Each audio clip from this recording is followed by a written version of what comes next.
Selamat malam saudara yang kasih Tuhan. Kita kembali berjumpa dalam doa syafaat malam. Tahun 2015, studio animasi terkenal di dunia yaitu Pixar merilis sebuah film animasi yang sangat menarik, judulnya Inside Out. Dan dengan cara yang menarik dan baru, film ini membahas tentang 5 emosi utama dalam diri seorang manusia, yaitu joy, sukacita, anger, kemarahan, disgust atau kejijikan, fear, ketakutan, dan sadness atau kesedihan. Nah, dalam doa malam minggu ini kita akan merenungkan firman Tuhan berdasarkan tema-tema ini. Mari kita mengikutinya. Saudara dikasih Tuhan, perenungan kita pada malam ini akan diinspirasi dari emosi atau perasaan yang diwakili oleh tokoh fear, ketakutan atau kegentaran. Tokoh ini digambarkan sebagai sosok yang ringkih, jampi atau mudah terkejut, gemetar karena berbagai hal. Bahkan hal yang kelihatannya sepele bisa membuatnya tidak berdaya. Nah, rasa takut yang seringkali membuat kita juga merasa tidak berdaya adalah salah satu insting yang mungkin paling primitif dalam diri manusia. Tetapi juga sebetulnya memiliki fungsi yang penting. Rasa takut membuat kita waspada akan bahaya yang perlu dihindari, akan hal-hal yang mungkin bisa mengancam kehidupan kita. Dan setiap orang tentunya pernah merasa takut. Tetapi benarkah demikian? Setiap orang. Bagaimana dengan Tuhan Yesus? Bukannya Tuhan Yesus kalau kita membaca dalam kitab Injil sering digambarkan sebagai orang yang seakan-akan tidak punya rasa takut. Ia tidak takut berhadapan dengan orang-orang berkuasa seperti para imam atau orang Farisi. Bahkan ia tidak takut juga akan kekuatan alam seperti gelombang dan angin badai. Semuanya dengan berani Yesus hadapi. Dan yang lebih luar biasa, ia tidak takut ketika harus berhadapan dengan kuasa-kuasa supranatural macam roh-roh jahat yang bisa diusirnya. Tetapi apa benar Yesus tidak pernah merasa takut dalam hidupnya? Nah, ternyata Yesus juga pernah merasakan ketakutan, yaitu ketika ia berdoa di Taman Getsemani di malam sebelum ia disalibkan. Dan bukan hanya ketakutan biasa, saudara. Injil Markus bersaksi demikian. Dan ia membawa Petrus, Yakobus, dan Yohanes sertanya. Ia sangat takut dan gentar. Lalu katanya kepada mereka, hatiku sangat sedih, seperti mau mati rasanya. Tinggallah di sini dan berjaga-jagalah. Nah, rupanya Tuhan Yesus pernah mengalami rasa takut dan gentar. Dan ketakutan serta kegentaran Yesus bukan ketakutan serta kegentaran biasa. Ketakutan dan kegentaran yang begitu kuat yang membuatnya bahkan merasa seakan-akan ia hendak mati. Yang membuatnya sampai memohon kepada murid-muridnya untuk menemaninya. Tuhan Yesus merasakan ketakutan dan kegentaran. Tetapi yang lebih luar biasa lagi, ia mengakui hal tersebut. Sekalipun ia adalah anak Allah, sekalipun ia adalah sang Mesias yang dipilih sendiri oleh Allah, tetapi ia tidak menyangkal bahwa ia pernah merasa takut dan gentar. Ia menerimanya.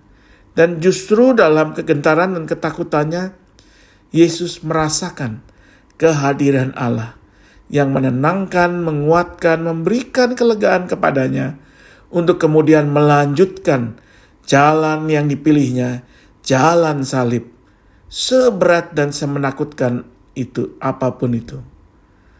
Saudara yang dikasihi Tuhan, mengakui rasa takut dan gentar berbeda dengan pandangan umum, justru bukanlah tanda kelemahan, melainkan langkah pertama kita untuk datang kepada Allah.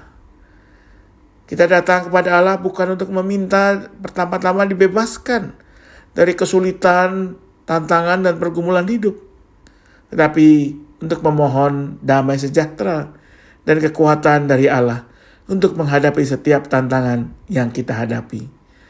Dan dengan damai sejahtera serta kekuatan dari Allah, niscaya apapun yang kita hadapi, kita memiliki cukup kekuatan, bahkan lebih dari yang kita bayangkan untuk menjalaninya sampai tuntas. Mari kita berdoa. Kita doakan diri kita masing-masing menghadapi berbagai tantangan dalam kehidupan kita saat ini. Pandemi yang belum berakhir dengan berbagai kesulitannya. Baik itu ekonomi, kesehatan, psikologis, apapun itu. Mari kita memohon kepada Tuhan agar menganugerahkan kekuatan, agar kita selalu merasakan kehadirannya dalam setiap tantangan dan pergumulan hidup tersebut.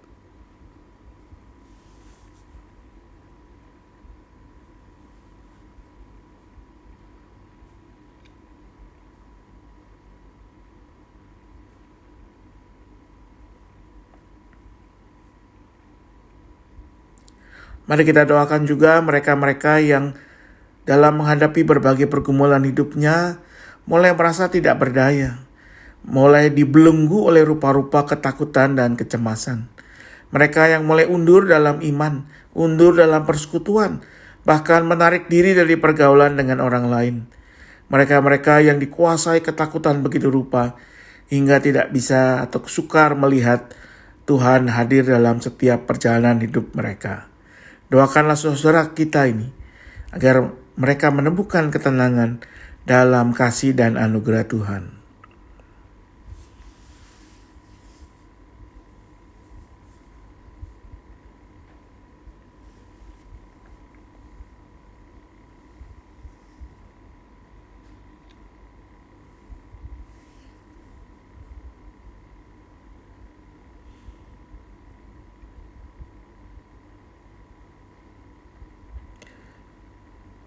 Mari kita berdoa bagi orang yang kita kenal atau keluarga yang kita kenal yang tengah bergumul tentang satu hal dalam kehidupan mereka.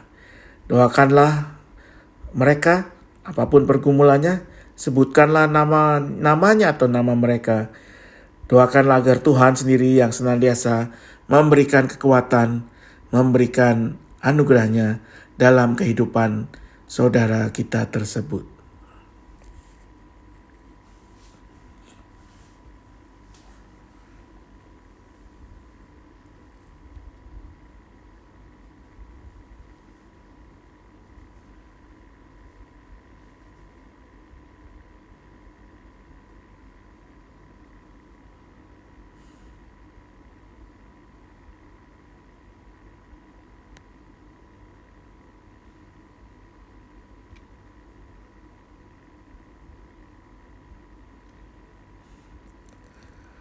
Dan terakhir, marilah kita berdoa bagi diri kita dan pergumulan kita masing-masing.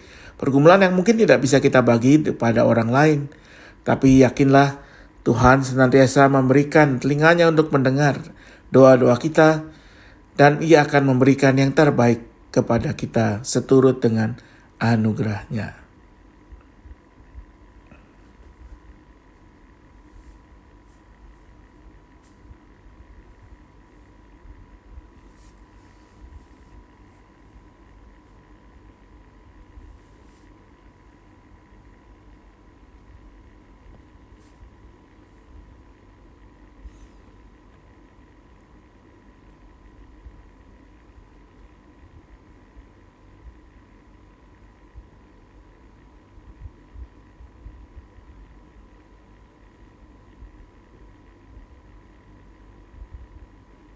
Ya Bapa Surgawi, inilah kami dengan segala doa dan permohonan kami.